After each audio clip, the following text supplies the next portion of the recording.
זה השקשוקה, היא כבר מוכנה.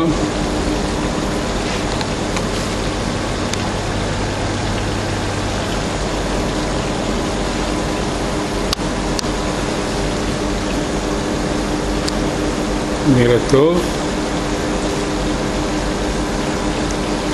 ועכשיו אני עושה מרק חרירה.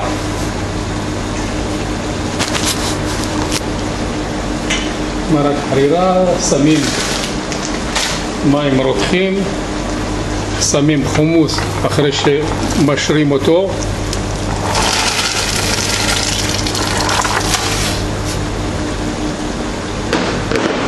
משרים אותו, מבשלים אותו קצת,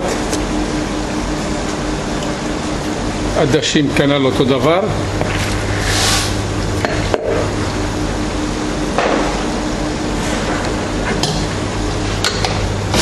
ונותנים לזה להתבשל.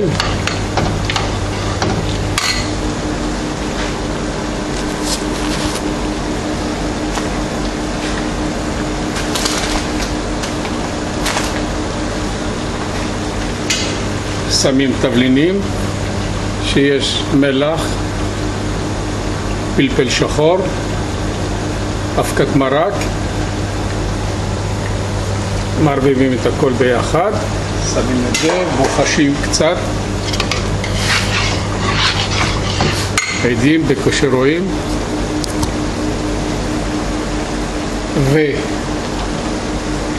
ושמים גם פטריות למרק,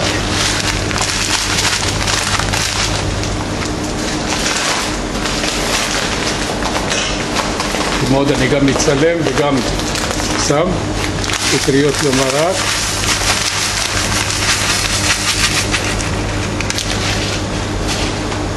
ובוחשים כמובן.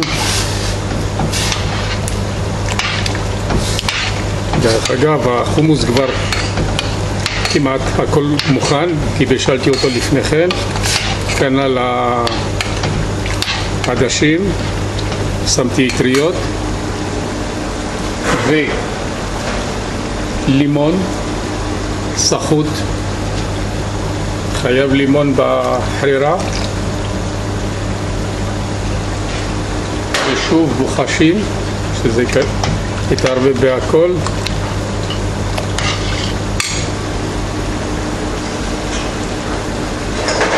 סלרי,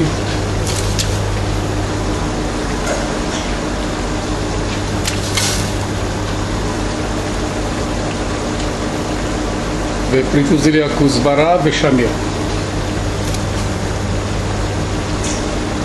ושוב בוחשים ונותנים לזה להתבשל על אש קטנה. איזה בחורה התקשרה אליי ואומרת לי, איך עושים את המרק הזה? אמרתי לה, איזה מרק? אמרת לי, המרק, נו, החרה הזה. אמרתי לה, מה חרה? חרה בפה שלך, זה חרירה. לא יפה להגיד לך, זה חרירה קוראים לזה. סליחה. בסדר. אז זה המרק.